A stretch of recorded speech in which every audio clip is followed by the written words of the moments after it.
participation of the Secretary of State of Poland and representatives of Latvia, the Kingdom of Netherlands, Belarus, Ukraine, and the European Union in this meeting. Mr. President, Guyana is deeply distressed about the emerging trend of eroding respect for international law, including the United Nations Charter. Yesterday, we gathered in this very room to condemn Israel's most recent and atrocious breach of the most fundamental principles of the United Nations Charter when it struck Doha on Tuesday. Today, the Security Council is once again called upon to address allegations of breaches of national sovereignty and the provisions of the United Nations Charter. In his letter of 10 September, the permanent representative of Poland notified the President of the Security Council that Russian drones had crossed into Poland's airspace between the evening of 9th of September and the morning of 10th of September and were preemptively shot down. One of the drones reportedly struck a residential building in eastern Poland. We have taken note of subsequent public statements issued by Russian authorities in response to the incident, including their readiness to hold consultations with Polish authorities. Mr. President, even as investigations into the incidents continue, the Security Council must emphasize restraint and de-escalation. Indeed, we must do so firmly and unequivocally and insist that the facts surrounding the incident be thoroughly clarified. International law grants each sovereign nation complete and exclusive sovereignty over the airspace above its territory, and any violation, especially under current conditions, could understandably be viewed as a threat or act of aggression. The gravity of this situation, therefore, cannot be underestimated. In choosing to join the United Nations and accepting the obligations of its charter, we each agreed to be bound by all its provisions, including the prohibition on the use of force. Enshrined in Article 2.4, this prohibition is one of the Charter's most explicit provisions and the foremost foundational principle of international law.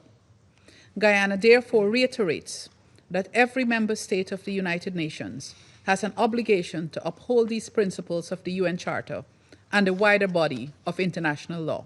I thank you. I thank the representative of Guyana for the statement. I now give the floor to the representative of the United States.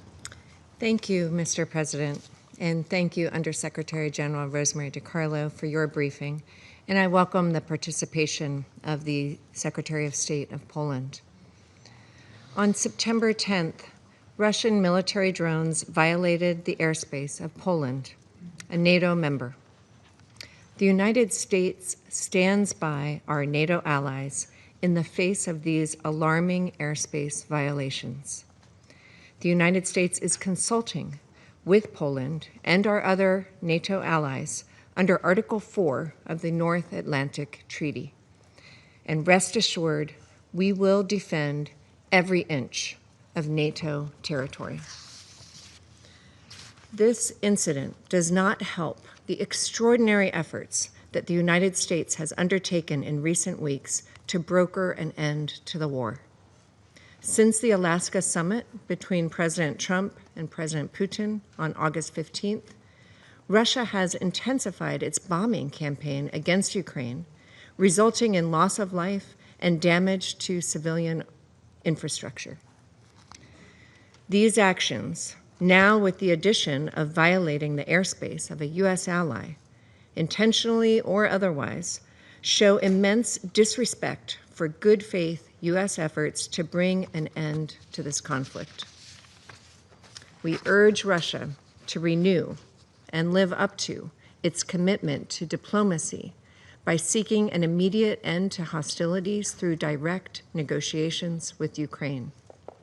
Colleagues, the Russia-Ukraine war needs to end.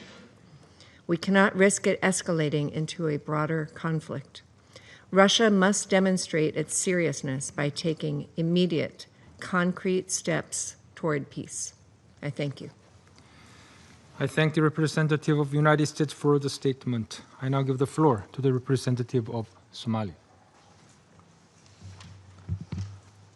Thank you, Mr. President.